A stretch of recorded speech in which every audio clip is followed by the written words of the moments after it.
Father Paul Thelakkat അച്ഛൻ, ഇപ്പോൾ ഈ ഛത്തീസ്ഗഡിൽ 2 മലയാളി കന്യാസ്ത്രീകൾ അറസ്റ്റ് ചെയ്യപ്പെട്ട സംഭവത്തെ ഇതൊരു ക്രൈസ്തവ സമൂഹത്തിനെതിരായിട്ടുള്ള അല്ലെങ്കിൽ ന്യൂനപക്ഷ വിഭാഗങ്ങൾക്കെതിരായിട്ടുള്ള ഒരു നീക്കമായി, അതായത് അതൊരു അജണ്ട, BJPയുടെ അല്ലെങ്കിൽ സംഘപരിവാരത്തിൻ്റെ അജണ്ട നടപ്പാക്കലായി ഈ സംഭവങ്ങളെ കാണുന്നുണ്ടോ? ഇപ്പോൾ BJP കേരള ഘടകം പറഞ്ഞത് ഇവർ നിരപരാധികളാണ് എന്ന കാര്യം ബോധ്യപ്പെട്ടിട്ടുണ്ട്.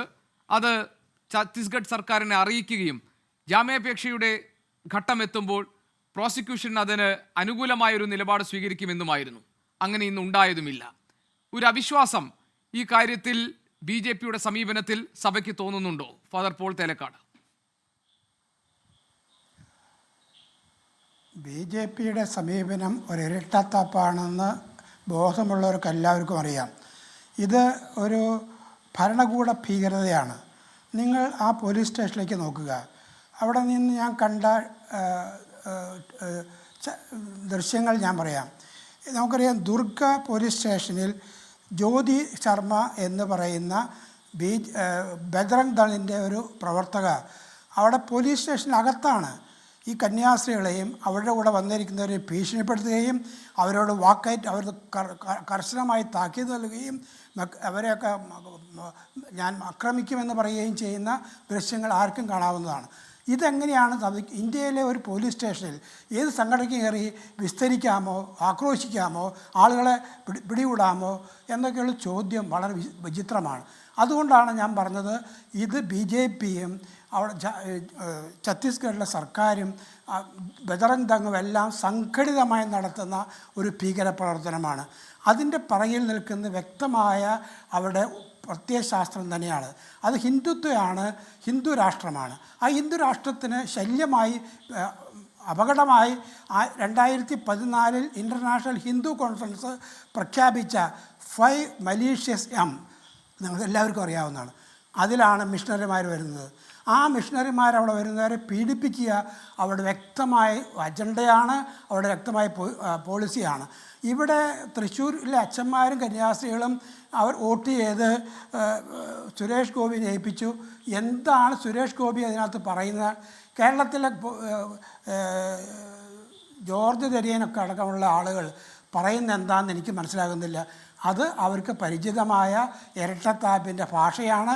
അത് കേട്ട് ക്രൈസ്തവരിലും മനം മടുത്ത് അവർക്ക് മനസ്സിലായിട്ടുണ്ടോ കേരളത്തിലെ ക്രൈസ്തവ നേതാക്കന്മാർക്കും ഈ പ്രതിസന്ധിയും ഈ പ്രത്യയശാസ്ത്രത്തിൻ്റെ അപകടം എന്താണെന്ന് മനസ്സിലായിട്ടുണ്ടോ എന്ന് നാം സംശയിക്കുന്നു.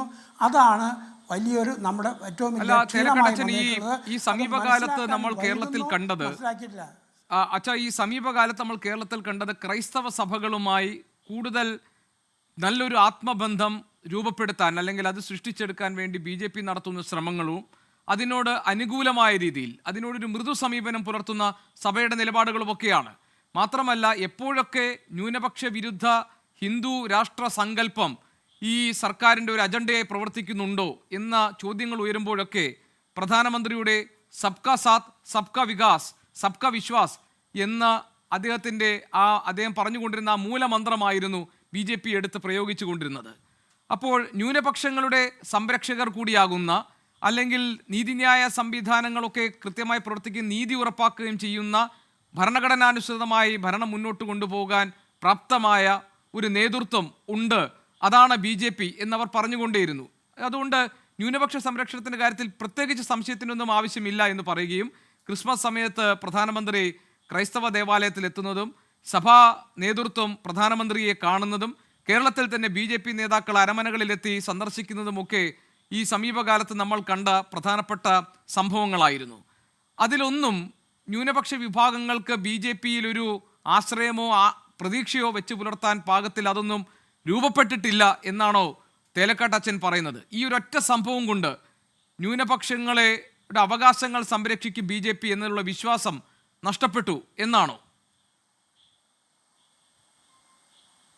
നഷ്ടപ്പെടാതിരിക്കുന്ന അവരുടെ അജണ്ട ഈ കേക്ക് മുറിക്കുമ്പോഴും ക്രിസ്മസ് ആഘോഷത്തിൽ പ്രധാനമന്ത്രിയുമായിട്ട് ഒന്നുചേരുമ്പോഴും ഒക്കെ അവരോട് ചോദിക്കേണ്ട ഒരു ചോദ്യമുണ്ട്. നിങ്ങൾക്ക് മിഷണറിമാരെക്കുറിച്ച് ക്രൈസ്തവരെക്കുറിച്ചുള്ള കാഴ്ചപ്പാടെന്താണ്? തുല്യ പൗരന്മാരെ അംഗീകരിക്കാൻ തയ്യാറുണ്ടോ? ഇന്ത്യയിലുള്ള സകല പൗരന്മാരെ ഒരുപോലെ കാണുന്ന ഒരു പാർട്ടിയാണോ ഇത്? ഇത് അന്വേഷിക്കാനുള്ള താല്പര്യവും ഉത്തരവാദിത്വവും മതനേതാക്കന്മാർക്കുണ്ട്. അത് നിർവഹിച്ചില്ല. അതിന് വേണ്ടത്ര ചിന്തയില്ലാതെ പ്രവർത്തിച്ചു. ചില നേതാക്കന്മാർ സ്വന്തം സ്വകാര്യ പ്രശ്നങ്ങൾക്ക് ഇതിനൊക്കെ വിട്ടുകൊടുത്തു എന്നുള്ള ദുഃഖകരമായ അവസ്ഥയാണ് നമുക്ക് കാണേണ്ടി വന്നത്. അതിൻ്റെ ദുരന്തമാണ് ഇപ്പോൾ ഉണ്ടാകുന്നതെന്ന് തിരിച്ചറിയുകയും ചെയ്യണം.